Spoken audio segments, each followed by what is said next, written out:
آج سنتے ہیں ایک دلچسپ اور انفارمیٹیو کہانی پودے بھی روتے ہیں۔ نثار کے ماموں جمیل احمد کے گھر میں ایک باغیچہ بھی تھا۔ اس باغیچے میں انہوں نے رنگ برنگے پھول اور پودے اگائے ہوئے تھے۔ وہ ان پھولوں اور پودوں کی بہت حفاظت کرتے تھے، صبح اور شام ان کو پانی دیتے۔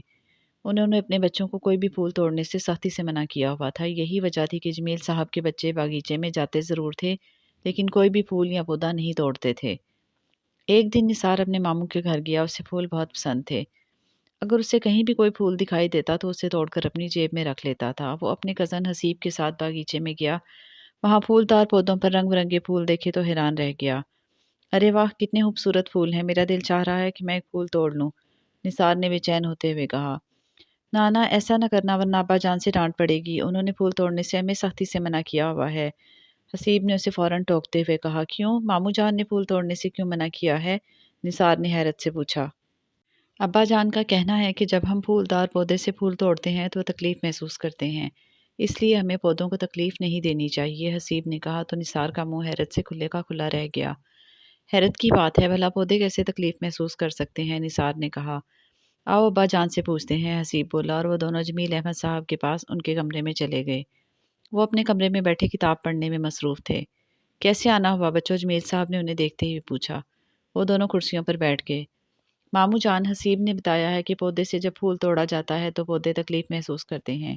کیا یہ واقعی سچ ہے؟ نثار نے کہا تو جمیل صاحب نے مسکراتے ہوئے اینک اتار کر میز پر رکھی اور ان کی طرف متوجہ ہوئے۔ بالکل یہ سچ ہے۔ جس طرح انسان کو چوٹ پہنچتی ہے تو وہ تکلیف محسوس کرتا ہے، اسی طرح جب پودے کو چوٹ پہنچتی ہے تو وہ بھی تکلیف محسوس کرتا ہے، جمیل صاحب نے پیار سے انہیں سمجھایا۔ لیکن کیسے ماموں جان؟ پودے تو بے جان ہوتے ہیں، نثار نے کہا۔ نہیں، پودوں میں بھی جذبات ہوتے ہیں اور وہ زخمی ہونے پر اپنا رد عمل دیتے ہیں، اس حوالے سے سائنسدانوں نے تحقیق کی ہے، جمیل صاحب بولے۔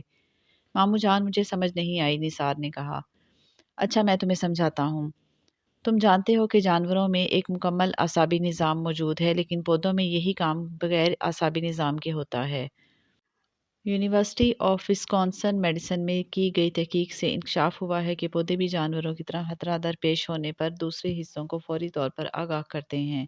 تحقیق کے مطابق جب کوئی کیڑا پتے یا تنے پر حملہ آور ہوتا ہے، اس حصے سے ایک قسم کا مالیکیول نکلتا ہے جو پودے کے دیگر حصوں کو بھی اس خطرے سے آگاہ کر دیتا ہے، جس کے بعد پودے کے دیگر حصوں میں دفاعی نظام متحرک ہو جاتا ہے۔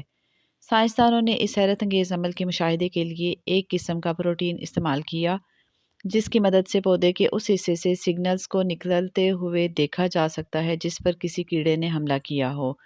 یہ سگنلز پودے کے دیگر حصوں تک جاتے ہوئے دیکھے جا سکتے ہیں۔ سائنسدانوں کا کہنا ہے کہ پودے کے کسی حصے کو نقصان پہنچنے پر ایک برقیاتی چارج نکلتا ہے جو پودے کے دیگر حصوں تک پھیل جاتا ہے۔ تاہم یہ الیکٹریکل چارج پودے کے کس حصے سے نمودار ہوتا ہے، اس پر ابھی تحقیق کی جا رہی ہے، جمیل صاحب نے تفصیل سے بتایا۔ ابا جان، جب پودوں کو تکلیف پہنچتی ہے تو پھر وہ رونے بھی لگ جاتے ہیں؟ حسیب نے سوال کیا۔ بالکل۔ سائنسدانوں کی ایک نئی تحقیق کے مطابق پانی کی کمی، زخم لگنے یا کٹائی کیے جانے کے دوران پودے آوازیں نکالتے ہیں جو ہوا کے دوش پر سفر کرتی ہیں۔ اس امر سے سب ہی واقف ہیں کہ انسانوں اور جانوروں کی طرح پودے بھی بیرونی عوامل اور ارد گرد پیدا ہونے والی آوازوں پر رد عمل دیتے ہیں۔ جیسے کچھ پودوں کے پتے اور پھول سورج کی روشنی میں بند ہو جاتے ہیں۔ کچھ پودے پرندوں کے چہچہانے پر محسوس رس خارج کرتے ہیں۔ اسی طرح کچھ پودوں کے پاس سے اچانک بو بھی محسوس کی جاتی ہے جو ان کا کسی بیرونی دباؤ پر عمل ہوتا ہے، جمیل صاحب نے کہا۔ ماموں جان، اگر پودے آوازیں نکالتے ہیں تو ہمیں ان کی آوازیں سنائی کیوں نہیں دیتی؟ نثار نے پوچھا۔ حال ہی میں سائنسدانوں نے پودوں کی نفسیات پر تحقیق کرتے ہوئے انکشاف کیا ہے کہ پانی کی کمی یا خشک سالی، زخم لگنے اور کاٹنے سے پودے بہت مدھم آوازیں نکالتے ہیں جو ہوا کے دوش پر سفر کر سکتی ہیں، انہیں الٹرا سونک ساؤنڈ کہا جاتا ہے۔ ان آوازوں کو سائنسدانوں نے بیرونی دباؤ یا سٹریس کے باعث پودوں کے رونے سے تشبیہ دی ہے۔ یہ تحقیق معروف سائنسی جریدے میں شائع ہوئی ہے، جمیل صاحب نے سر ہلاتے ہوئے کہا۔ ابا جان، تو یہ پودے کس وقت آوازیں نکالتے ہیں؟ اس بار حسیب نے سوال کیا۔ سائنسی تحقیق کے مطابق ایسے پودے جنہیں روزانہ پانی کی ضرورت ہوتی ہے وہ ہر گھنٹے میں 35 سے زائد آوازیں نکالتے ہیں۔ ان کی نسبت وہ پودے جو پانی کے بغیر کئی دن رہ سکتے ہیں وہ بہت خاموش طبع ہوتے ہیں اور ہر گھنٹے میں صرف ایک آواز نکالتے ہیں۔ ایک سائنسدان کے مطابق گملوں میں لگے ہوئے چھوٹے پودے دیگر نباتات کی نسبت زیادہ آوازیں پیدا کرتے ہیں۔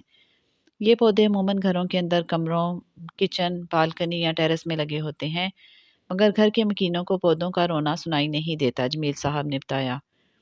اس کی کیا وجہ ہے ماموں جان؟ نثار نے دلچسپی لیتے ہوئے پوچھا۔ بھانجے، اس کی وجہ یہ ہے کہ پودوں کی آوازیں الٹرا سونک ہوتی ہیں، جن کی فریکوینسی 20 سے 100 کلو ہرٹز کے درمیان ہوتی ہے۔ اتنی کم فریکوینسی کی آوازیں انسانی کان نہیں سن سکتا، اگرچہ کچھ جانور جیسے چمگادڑ، چوہے یا حشرات انہیں سن سکتے ہیں، جمیل صاحب نے کہا تو نثار نے اس بات میں سر ہلا دیا۔ ماموں جان، آپ نے پودوں کے حوالے سے بہت مفید باتیں بتائی ہیں، آپ کا بے حد شکریہ، نثار نے کہا تو جمیل صاحب مسکرا دیے۔ اور بچوں، اس کے ساتھ ہی ہماری یہ چھوٹی سی انفارمیٹیو سٹوری ختم ہوئی۔ آپ جلدی سے ہماری اس ویڈیو کو لائک اور شیئر کر دیں اور ہمارے چینل کو بھی سبسکرائب کر دیں۔ اللہ حافظ۔